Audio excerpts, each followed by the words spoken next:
Na Neoquímica Arena, o Flamengo goleou o Corinthians por 5-1 pela 17ª rodada do Campeonato Brasileiro. Everton Ribeiro, Vitinho, Natan, Bruno Henrique e Diego balançaram a rede para o rubro-negro e Gil fez o gol do timão. O Corinthians sofreu sua maior derrota na história do seu novo estádio, que foi inaugurado em 2014. Antes da tarde de ontem, o pior revés havia sido justamente para o Flamengo, que venceu por 3-0 em 2018. Parabéns ao Mengão pela vitória, um resultado muito significativo, uma atuação de gala dos comandados do técnico Domenech Torrent. O Flamengo, que está em meio a uma maratona de jogos, dia 10 de outubro começou essa maratona em um sábado, venceu o Vasco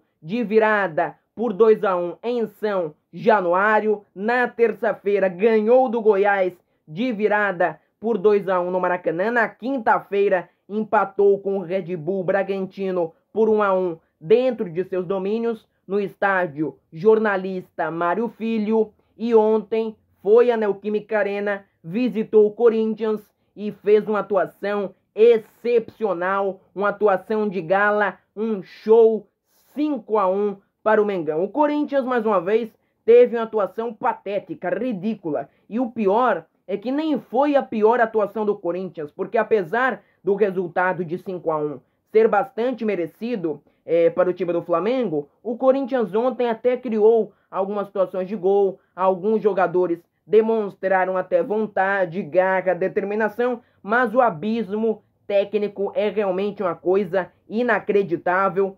Chama atenção a diferença entre os times de Corinthians e Flamengo. O Flamengo, que se deu muito bem jogando em um gramado de verdade, um gramado decente, não aquele pasto do Maracanã que a bola fica quicando o tempo todo. O Flamengo se utilizou de um belíssimo gramado, o tapete da Neoquímica Arena, e conseguiu desenvolver muito bem o seu jogo, conseguiu vencer pelo placar de 5-1. As duas equipes criaram situações, o Flamengo poderia ter feito mais do que 5-1 e o Corinthians também poderia ter marcado mais do que um gol que marcou com o Gil de cabeça. O Gil que teve um gol anulado e o Flamengo que também teve um gol anulado, o gol do Pedro, porque a bola acabou saindo na origem da jogada. O Vitinho, vale destacar, que fez uma grande atuação, assim como todos os jogadores do Flamengo. O Hugo também jogou muito bem, quando foi exigido, fez belíssimas defesas. É um goleiro que tem muita qualidade, inclusive vai ser difícil o Diego Alves retomar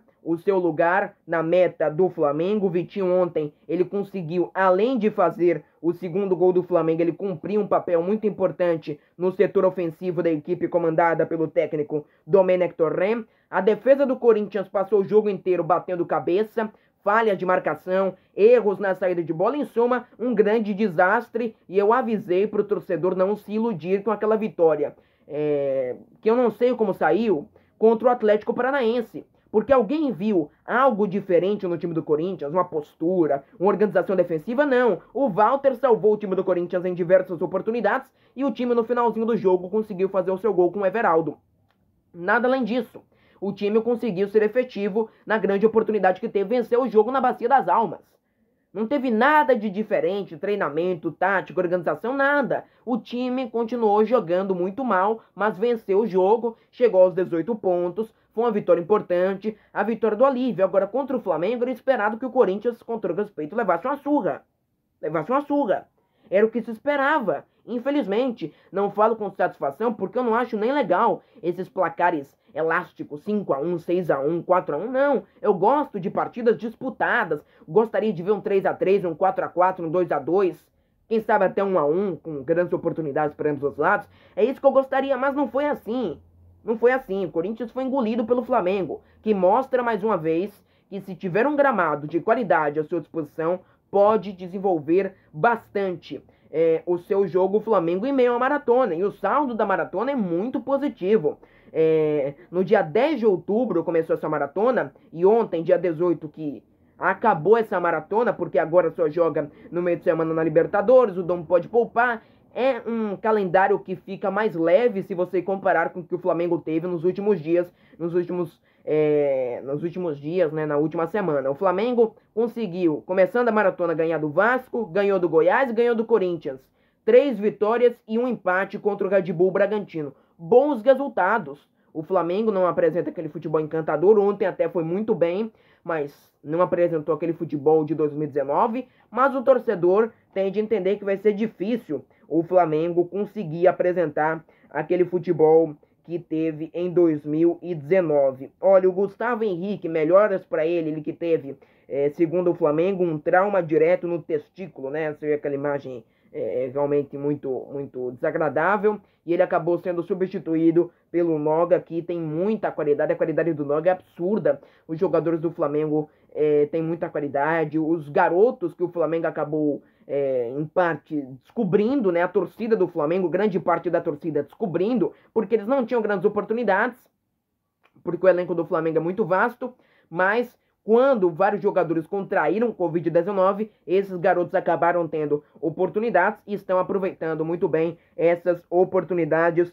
no time do Flamengo. O Corinthians se complicou na saída de bola. Os principais lances de perigo foram originados por bolas paradas, pelo Otero, que até fez uma boa atuação, mas em geral a situação do Corinthians é muito preocupante. Eu não acho que vai cair, mas o time vai lutar contra o rebaixamento, porque eu não vejo perspectiva nenhuma. Um time que toma 5 gols em casa, mesmo sendo do Flamengo, não é tolerável. Vale destacar também um desabafo do goleiro Cássio depois do jogo. Ele concedeu uma entrevista à Globo depois da partida e realmente demonstrou muita insatisfação. Ele não está satisfeito com essa situação do time do Corinthians, muito pelo contrário, ele vem se sentindo inclusive incomodado, porque segundo ele, tudo é culpa do Cássio. A torcida vem exagerando, evidentemente, nas críticas a ele. Alguns pediam a titularidade do goleiro Walter, que fez uma boa atuação contra o Atlético Paranaense no jogo de ontem, né? Pediam a titularidade dele no jogo pelo que fez no jogo de ontem, pelo que ele fez na partida da última quarta-feira, mas eu não acho que o Cássio esteja sendo o principal culpado. O time não faz gol, o time não produz, o time não tem criatividade, o time não tem qualidade para finalizar jogadas, para ter um bom acabamento. A culpa não é do Cássio. O Cássio vem falhando mais do que o habitual, mais do que ele falhava no auge, por exemplo, evidentemente vem. Mas ontem ele levou 5 gols, tudo bem. Agora, a culpa maior não é dele não. O time do Corinthians é muito desorganizado. Lembrar que o gol do Corinthians, o gol do Gil, foi anulado, né? Por conta de coisa irrisória ali, um dedinho na frente e tudo mais. Eu não gosto desse tipo de coisa, eu já disse aqui, já me manifestei diversas oportunidades, né?